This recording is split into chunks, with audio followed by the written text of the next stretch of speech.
오늘 말씀의 제목은요, 주님은 나의 목자입니다. 주님은 뭐라고요? 나의 목자. 네, 주님은 나의 목자. 네, 주님은 나의 목자. 오늘 왜 주님이 나의 목자이신지 말씀을 통해서 깨닫고 나누는 시간 갖도록 하겠습니다. 우리는 한 주간 무엇을 의지하고 사셨습니까? 네, 우리는 무엇을 의지하며 한 주간 보내셨습니까?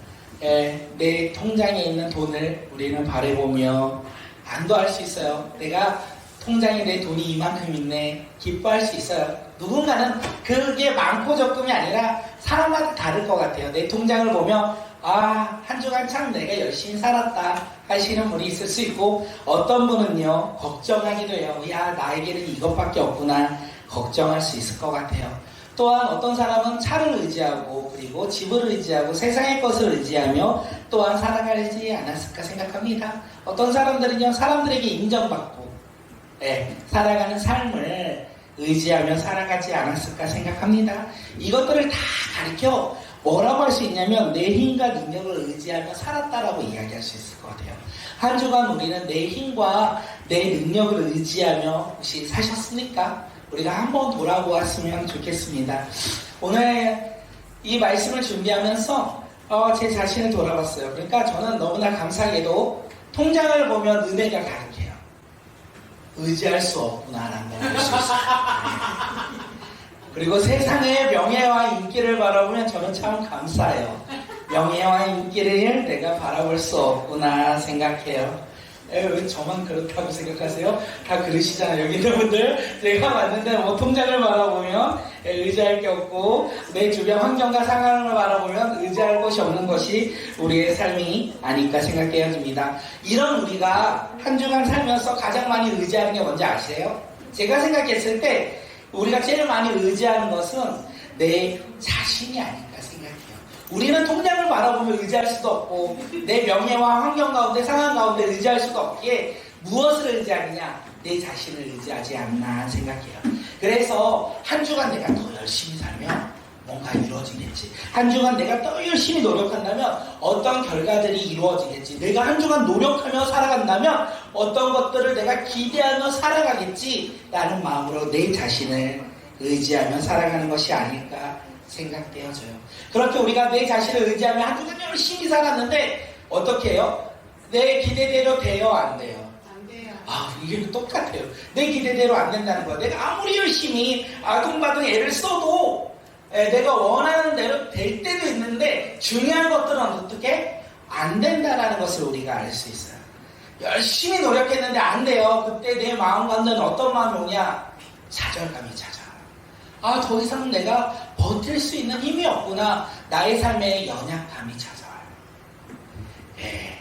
우리 삶에 내 자신을 의지하며 살아갈 때 아무리 열심히 노력할지라도 되지 않는 그 상황 가운데 좌절감이 있고 연약함으로 말미암아 넘어질 때 하나님이 우리를 바라보시며 어떻게 말씀하실까요? 야, 말씀 가운데 항상 너 나를 바라보라고 했는데 너 스스로 너를 바라봤지? 이놈 쌤통이다. 넘어지고 쓰러지고 아파하는 그 모습을 바라보며 하나님께서는 내가 그럴 줄 알았다 라고 말씀하실까? 우리 하나님은 그렇게 말씀하시는 분이 아니라는 거예요. 우리 하나님은 어떻게 해요? 지치고 쓰러지고 힘들어하는 우리의 모습을 바라보며 하나님은 뭐라고 하시냐면 안아주시고 품어주시고 다독여주시고 다시 우리가 일어날 수 있도록 우리를 다시 새 힘 주신다는 것을 우리가 잊지 않았으면 좋겠습니다. 마태복음에서 이렇게 이야기를 해요. 우리 마태복음 말씀 한번 읽겠습니다. 넘겨주시면 읽을게요. 시작. 수고하며 무거운 짐을 진 사람은 모두 내게로 오너라. 내가 너희를 쉬게 하리라. 수고하고 무거운 짐 진 자들아 다 내게로 오라. 내가 너희를 쉬게 하리라. 너희 스스로 힘들고 너희의 스스로 뭔가를 하려고 했는데 절망과 슬픔과 근심과 걱정 가운데 있는 너희들의 삶 다 그것을 가지고 누구에게로 오라? 나에게로 오라. 왜요? 주님은요 우리의 형편을 다 아신다는 거예요. 주님은요 우리가 수고하며 살아가는 것을 다 알고 계신다는 거예요. 그래서 내 힘으로 버틴 이 한 주 우리가 주님 앞에 오늘 이 시간 나온 것이 아닐까 생각돼요. 그래서 주님께서 우리를 부르신 거예요. 야, 한 주간 너 힘으로 버티느냐고 힘들었지? 오늘 이 예배를 통하여 그 힘듦을 내려놓고 내가 주는 평안함으로, 내가 주는 위로로 회복되어 살아가는 믿음의 자녀로 변화될 것을 기대하며 우리를 부르시는 것이 아니할까 생각되어집니다. 그렇게 오늘 우리는 내 힘으로 살았던 내 짐들을 내려놓는 예배가 되었으면 좋겠어요. 나의 것을 내려놓고 주님의 것으로 채우며 우리가 기뻐하며 감사하며 쉼을 누리며 살아가는 주의 자녀들이 되길 간절히 소망합니다. 오늘 본문은 시편 23편이었어요. 누구의 시인지 아세요? 다윗의 이야기예요. 다윗이 인생의 파란만장한 인생을 산 이후에 고백했던 시가 오늘 23편이에요. 다윗은 어렸을 때 뭐 하는 사람이었는지 아세요? 양을 치는 목동이었어요. 네. 그런데 하나님께서 그의 중심을 보시고 그를 이스라엘 왕으로 택하셨잖아요. 그리고 이후에 다윗이 누구와 싸우죠? 골리앗과 싸워요. 어마무시한 그 골리앗과 싸우는데 하나님의 능력으로 다윗이 이깁니다. 그래서 많은 백성들이 다윗을 칭송하기 시작해요. 사울 왕도 다윗을 좋아했을까요? 싫어했을까요? 좋아했어요. 나라를 구한 그 영웅이었잖아요. 그런데 문제가 생겨요. 백성들이 다윗을 너무 좋아하다 보니까 사울이 왕인데 나보다 저 다윗을 좋아하네. 그래서 백성들의 좋아하는 소리를 들을 때 사울이 어떻게 해요? 시기하고 질투해요. 그래서 하나 해요. 내가 누구를 죽인다? 내가 다윗을 죽이겠다. 그래서 다윗은 도망다니기 시작해요. 나라를 구한 그 영웅에서 왕을 피해 도망다니는 도망자 신세가 됩니다. 그런데 놀랍게도 다윗은 이 모든 어려움을 이겨내죠. 그리고 왕이 되었어요. 왕이 되었고 수많은 이방 나라들과의 전쟁 가운데 승리했던 왕이 누구다? 다윗이었어요. 이제 영광 가운데 기쁨 가운데 살아갈 것 같은데 또 문제가 생겨요. 자기의 아들, 세 글자의 아들 이름 혹시 아시나요? 압살롬이 반역을 일으켜요. 자신의 아들이 반역을 일으킵니다. 그래서 왕의 자리를 빼앗기는 그 상황 가운데 죽을 고비 가운데도 놓이게 되었다는 거예요. 다윗은 이런 모든 삶의 여정을 지나쳤어요. 파란만장한 삶을 살았던 거예요. 우리의 삶은 파란만장한 것이 아니라 다윗 또한 힘들고 어려운 삶을 이겨냈던 삶의 모습이 아니할까 생각해요. 그러면서 다윗이 깨달은 게 하나 있어요. 다윗은 무엇을 깨달았을까요? 네, 너무 신학적인 이야기. 신학적인 얘기 혼자 해라. 다윗은 어떤 고백을 했을까요? 주권이 맞아요. 여호와 하나님, 나의 삶의 주인은 나다? 아니다. 나의 삶의 주인은 하나님이다. 다윗이 이 모든 삶을 살아가면서 깨달은 것이 하나 있는데, 우리 다음 장 한번 넘겨주시면, 우리 다윗이 파란만장한 인생을 다 겪고 깨달은 것이 무엇입니까? 함께 읽겠습니다. 시작. 내 인생의 주인은 내가 아니라 하나님이시구나. 내 인생의 주인은 내가 아니라 누구라고요? 하나님이라고 고백한 거예요. 나의 삶의 주인은 내가 아니라 하나님이라고 고백한 거예요. 그리고 다윗이 쓴 게 시편 23편이에요. 1절 우리 말씀 한번 읽도록 하겠습니다. 시작. 주님은 나의 목자시니 내게 부족함이 없으라. 주님은 나의 목자시니 내가 부족함이 없으라. 다윗은 하나님을 자신의 목자라고 이야기했고 자신을 양이라고 했어요. 목자와 양의 관계가 어떤 관계인지 아십니까? 목자는 양을요 돌보아요, 보살펴요, 먹여요, 입혀요. 그리고 양은요 스스로 살아갈 수가 없어요. 그래서 양에게 필요한 것이 하나가 있다면 무엇일까요? 목자가 필요해요. 양에게 필요한 건 무엇이라고요? 목자라는 거. 양에게는요 우리가 많이 들었겠지만 세 가지의 큰 약점이 있대요. 다음 장 한번 넘겨주세요. 우리 윤희가 크게 한번 읽어주세요. 양의 세 가지 큰 약점은 무엇일까요? 첫째, 수영이랑 같이요. 시작. 두 번째요. 세 번째요. 네, 양은요 강한 감각이 없다라는 거예요. 양은 자신의 집이 어딘지 몰라요. 푸른 초장이 어디인지 몰라요. 혼자서 길을 찾아 헤매면 항상 방황하는 게 뭐다? 양이라는 거예요. 양을 빗대어 우리의 삶을 볼 수 있어요. 우리도요 진짜 바른 길, 진짜 진리가 무엇인지 모르는 거예요. 그래서 우리는요, 그 길을 걸어갈 수 없다라는 거예요. 그래서 우리는 바른 길로, 바른 진리의 길을 갈 수 없기에 우리는 여러 길로 방황하며 가다 보니 내 삶이 힘들다, 안 힘들다? 힘들다라는 것을 우리가 알 수 있어요. 두 번째, 양은 자신을 지킬 힘이 없다라고 했습니다. 양은 뿔이 있을까요, 없을까요? 양은 뿌리가 없어요. 사슴 같은 뿔이 없어요. 양은요, 그건 뭐예요? 공격하는 뿔이요?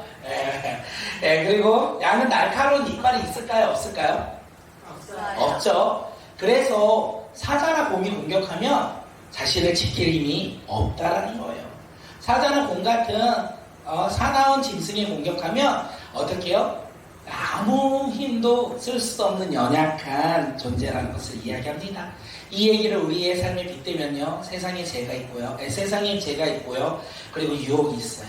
세상의 죄와 유혹이 우리를 공격할 때 우리는 어떻게 된다고요? 넘어진다는 걸 또 비교해서 우리는 알 수 있어요. 그리고 양은 스스로 깨끗해질 수가 없대요. 양을 멀리서 보면요, 털이요, 너무나 이뻐요. 하얀색이라서. 근데 가까이 가면 어떨까요? 혼자 씻을 수가 없어요. 양은 그 멀리서 보면 하얀 털이라고 생각하는데 가까이 가면 더러워요. 양은 스스로 그 털을 깨끗하게 할 수 없다는 거예요. 우리 모습으로 그러면 우리 스스로 우리의 죄를 해결할 수 있을까요? 없다라는 거예요. 다윗이 지금 하나님은 목자이시고 나는 양이라고 한 건 내 삶에 목자가 없으면 난 살아갈 수 없다라는 거예요. 양이요, 필요한 게 아까 뭐라고 했어요? 목자라고 했잖아요. 왠지 아세요?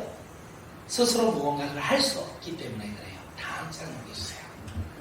양에게 필요한 것은 무엇입니까? 우리 함께 읽겠습니다. 시작. 스스로의 노력이 아니라 선한 목자입니다. 스스로의 노력이 아니라 선한 목자입니다. 아까 우리가 의지했던 건 뭐예요? 내 자신이랬잖아요. 내 자신의 노력이 우리 삶 가운데 필요한 게 아니래요. 우리 삶 가운데 필요한 건 뭐라고요? 선한 목자.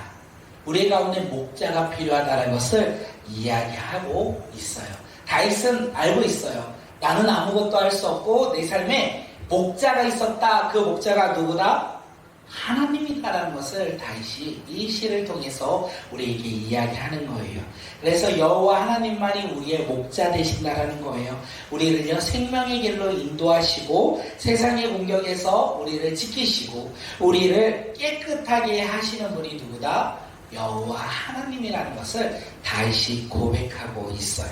우리 다음 장 한번 넘겨주시면 말씀 한번 읽을게요. 시편 시작. 나를 푸른 풀밭에 누이시며 쉴만한 물가로 인도하신다. 나에게 다시 새 힘을 주시고 당신의 이름을 위하여 바른 길로 나를 인도하신다. 요한복음. 내가 온 것은 양으로 생명을 얻게 하고 더 풍성히 얻게 하려는 것이다. 주님은 우리의 목자이시고 그리고 우리에게는 부족함이 없다. 다윗은 이렇게 이야기해요.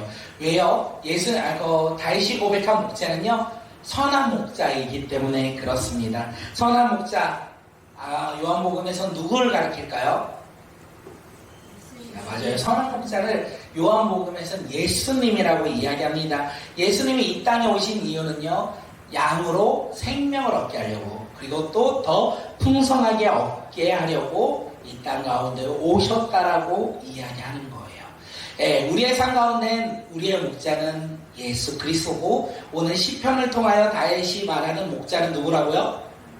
여호와 하나님이라는 것을 우리에게 이야기해요. 그래서 우리는 이렇게 다윗처럼 고백했으면 좋겠어요. 다음 장 한번 넘겨주세요. 오늘 우리도 다윗처럼 고백하길 기대합니다. 함께 읽을게요. 시작. 예수님만이 나의 목자입니다. 예수님만이 나의 선한 목자입니다. 나를 푸른 풀밭과 쉴만한 물가로 인도하시고 날마다 새 힘을 주시고 생명길로 인도하십니다. 누가요? 예수님이요. 예수님은 나의 선한 목자 되셔서 나를 푸른 초장과 쉴만한 물가로 나의 생명의 길로 인도하신다는 것을 우리가 잊지 않고 살아가는 믿음의 자녀들이 되기를 간절히 소망합니다. 이제 우리는 목자를 알았어요. 그 목자는 누구라고요?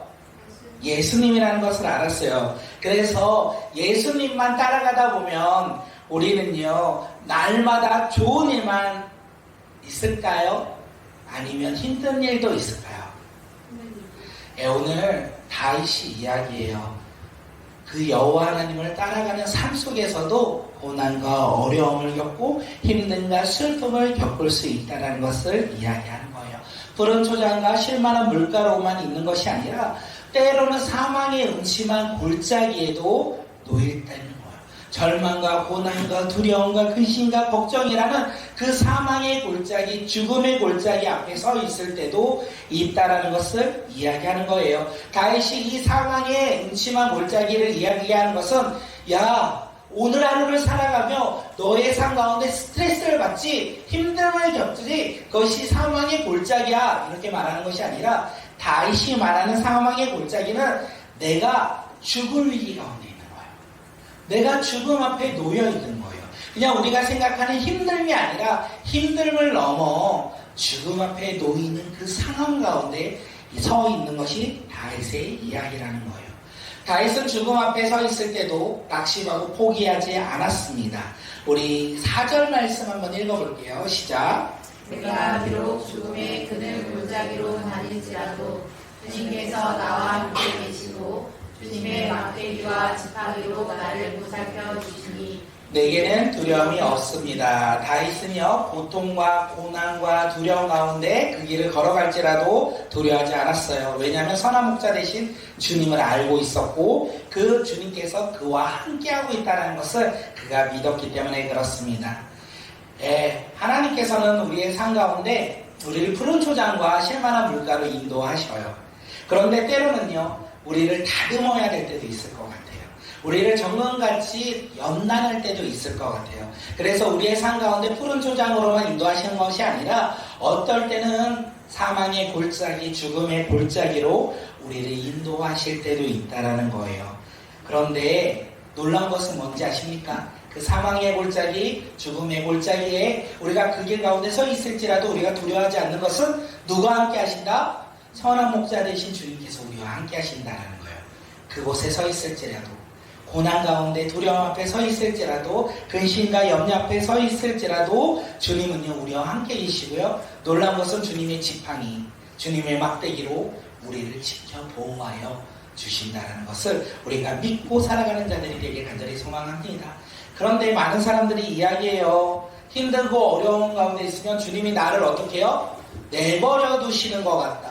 나를 이렇게 고난 가운데 나를 내버려 두시는 것 같다. 내가 이런 큰 슬픔에 빠져 있는데도 주님께서는 나를 그냥 그 슬픔의 자리에 그냥 내버려 두시는 것 같다. 맞는 말이에요? 틀린 말이에요? 틀린 말이에요. 우리가 슬픔 가운데 있을 때 주님께서 누구와 함께 하신다? 슬픔 가운데 있는 나와 함께 하신다는 거예요. 그리고 놀랍게도 주님은요 막대기를 들고 계세요. 우리를 지키시고 보호하시려고. 그래서 우리는 두려워하지 않는 거예요. 우리의 삶 가운데 두려움이 아니라 소망을 가지고 살아가는 믿음의 자녀들이 되길 간절히 소망합니다. 5절에서 우리 가운데 그 이야기라는 거예요. 방금 전까지는 우리가 사망의 골짜기, 어둠과 두려움과 근심 가운데 있는 우리의 삶을 얘기했다면 5절에서는요 상황이 바뀌어요. 그리고 이야기를 하죠. 우리 5절 말씀 한번 읽도록 하겠습니다. 시작. 주님께서는 내 원수들이 보는 앞에서 내게 잔치상을 차려주시고 내 머리에 기름을 부어주시어 나를 위한 손님으로 맞아주시니 내 잔이 넘칩니다. 네, 하나님은요 우리의 삶의 목자이시며 우리 삶의 왕이시고 우리를 초대하시는 그 능력의 하나님이라는 것을 이야기해요. 그래서 나를 넘어뜨리려는 그 원수들이 보는 앞에서 우리를 어떻게 해요?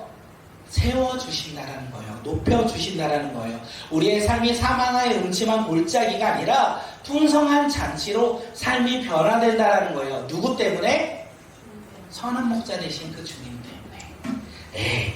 그래서 우리 가운데 머리에 기름을 부어주시고 우리를 가장 귀한 손님으로 여겨주신다라는 거예요. 그렇게 우리가 알아야 되는 건 우리의 인생 가운데 사망의 음침한 골짜기를 지날지라도 죽음의 골짜기를 지날지라도 그것이 끝이다? 아니다라는 거예요. 하나님의 자녀들에게는요 반전이 있다는 거예요. 사망의 고난, 골짜기, 두려움과 근심과 절망이 끝이 아니라 주님께서 함께 하심으로 말미암아 상황이 역전되어 어떻게 해요? 우리의 삶 가운데 승리하는 삶으로, 우리의 삶 가운데 은혜가 넘치는 삶으로, 우리의 삶 가운데 회복이 넘치는 삶으로 우리를 변화시켜 주신다라는 거예요. 우리가 그런데 문제는 뭐냐면 여기서 멈추면 안 돼요. 사망의 골짜기, 내 근심 앞에, 좌절 앞에 하나님은 나와 함께 하시지 않아. 하나님은 나를 그냥 내버려 두신 것 같아. 하나님은 나와 동행하지 않으시는 것 같아. 하나님은 나와 한 번도 함께 하신 적이 없는 것 같아. 그렇게 말하며 낙심하며 좌절하며 쓰러진다면 우리는 여기로 못 와요. 승리하는 삶으로, 은혜의 삶으로, 그리고 하나님이 주시는 그 귀한 축복의 삶으로 우리는 올 수 없다는 거예요. 고난이 있을지라도, 두려움이 있을지라도 어떻게 해요? 나와 누가 함께 하신다? 하나님께서 함께 하신다. 푸른 초장으로 나를 인도하시는 분이 누구시다? 선한 목자 되신 주님이시고, 나를 고난 가운데 놓여 나를 인도하시는 분도 주님이실지라도 나를 연단하여 내가 다시 회복되어 하나님의 나라 가운데 은혜를 누리며 살아가는 믿음의 자녀로 나를 들어 사용하신다는 것을 우리가 믿고 살아가는 믿음의 자녀들이 되길 간절히 소망합니다. 그래서 오늘 이 밤 우리가 친구들과 관계가 어려운 친구들도 있고, 근심이 있는 친구들도 있고, 미래에 대한 두려움이 있는 친구들도 있고, 오늘 우리의 삶 속에서 오늘을 어떻게 살아가야 할지 모르는 삶 속에 살아가는 삶이 있을 수 있어요. 그때마다 우리가 해야 되는 건 뭘까요? 야, 눈에 보이는 환경 참 힘들다. 그렇게 고백하고 힘듦을 그냥 거기에서 끝내면 될까요? 안 될까요? 안 되죠. 그때 우리는요, 바라봐야 돼요. 선한 목자 되신 주님을 바라봐야 돼요. 주님께서요, 주님의 막대기와 지팡이를 들고 우리를 지키신다는 거예요. 그리고 우리를 들어서 하나님의 나라, 하나님의 은혜 가운데 우리를 인도하신다는 것을 우리가 살아가는 믿고 살아가는 자들이 되길 간절히 소망합니다. 우리의 삶은요, 역전이 있다는 거예요. 누구로요? 하나님으로요. 우리의 삶의 고난이요, 역전될 거예요. 그래서 우리는 승리하는 삶으로 살아갈 거예요. 참 은혜가 넘치는 삶으로 살아갈 거예요. 왜요? 하나님께서 우리를 역전시켜 주시니까. 그 역전의 하나님을 우리가 바라보며 살아가는 믿음의 자녀들이 되길 간절히 소망합니다. 그러면서 다시 고백을 해요. 6절에서 고백을 하죠. 우리 6절 한번 읽겠습니다. 시작. 진실로 주님의 선하심과 인자하심이 내가 사는 날 동안 나를 따르리. 나는 주님의 집으로 돌아가 영원히 그곳에서 살겠습니다. 네, 중간에 보니까 나를 따르리니 라고 되어 있어요. 나를 따르리니. 다음 장 한번 넘겨주실까요? 나를 따르리니, 이 말의 의미가 무엇입니까? 우리 함께 읽게요. 시작. 하나님의 선하심과 인자하심이 우리를 끝까지 추격하여 쫓아온다는 뜻입니다. 네, 우리가 낙심하고 도망칠지라도 하나님께서 끝까지 추격하여 우리를 쫓아오신다라는 거예요. 그래서 우리가 이 세상을 살아갈 때 하나님께서 우리를 따라오신다는 거예요. 우리가 넘어지지 않도록, 우리가 쓰러지지 않도록 끝까지 따라오셔서 우리를 회복시켜 주시고, 우리의 삶 가운데 인자하심이, 헤세드, 하나님의 크신 사랑이 우리 가운데 차고 넘친다라는 것을 이야기하는 거예요. 다윗은 이렇게 삶을 고백했어요. 하나님은 나의 삶의 목자이시고 나는 양입니다.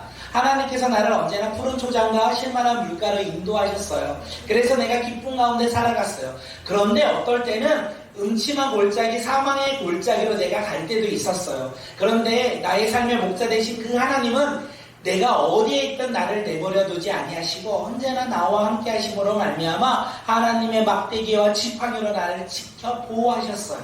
그러므로 말미암아 나는 절망에 빠지는 자가 아니라 잔치 가운데 하늘에 소망이 있는 삶을 누리며 살아간 삶이었어요.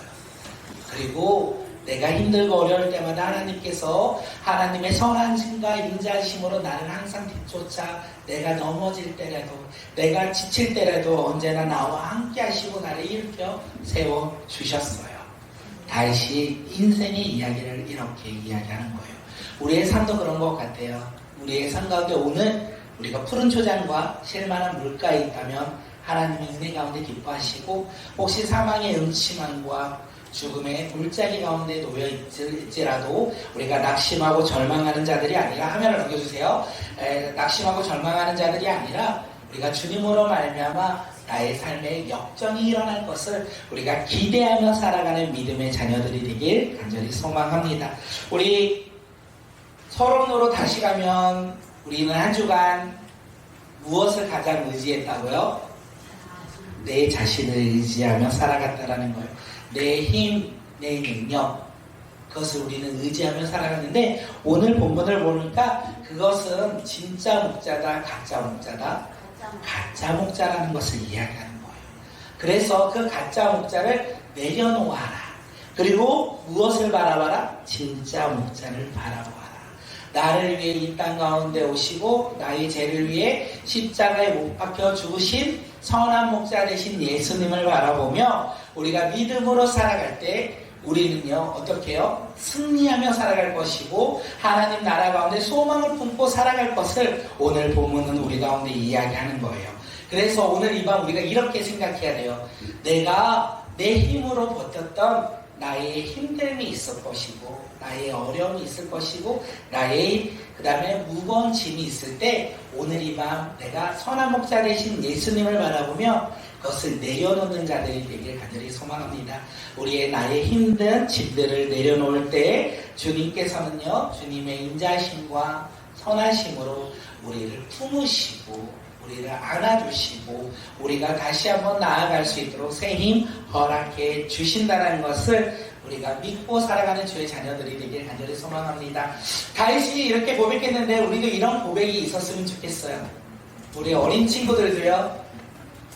예수님이 나의 목자시고 예수님이 나의 선한 목자 되셔서 내가 믿음으로 살아갑니다 라고 고백하는 놀라운 고백이 있었으면 좋겠고 우리 어른들의 삶 가운데서도 기쁨보다 슬픔이 가득한 삶이 어른들의 삶이거든요. 행복보다는 고난이 가득한 삶이 또한 어른들의 삶이에요. 우리 친구들은 학교에 돈을 내며 학교에 돈을 내진 않죠. 나라에서 내주니까 뭐 돈을 내지 않아도 뭐 공부를 하며 즐겁게 살아가잖아요. 공부를 좀 안 해도 그렇게 눈치를 보고 살아가진 않잖아요. 어른들은 회사에 가가지고 일을 못 하잖아요. 그래 엄청 눈치를 보고 혼나고 살아가거든요. 그래서 어른들의 삶은 이 어깨에 무거움이 하나 있고요. 이 어깨에는 근심이 하나 있고 이 어깨에는 사표가 하나 있고 이 어깨에는 때려칠까에 또 무게가 있어요. 이런 무게 가운데 오늘 이걸 다 내려놓고 우리를 초대하시는 그 주님께 선한 목자 되신 그 예수님께 우리가 나아가 힘들고 어려울지라도 기쁨과 즐거움이 있을지라도 주님의 선하신 막대기와 지팡이를 가지고 우리의 삶 속에서 날마다 승리하며 살아가는 믿음의 자녀들이 오늘 이 시간 우리 모두가 되게 해달라고 우리 이 시간 함께 기도하며 나아가겠습니다.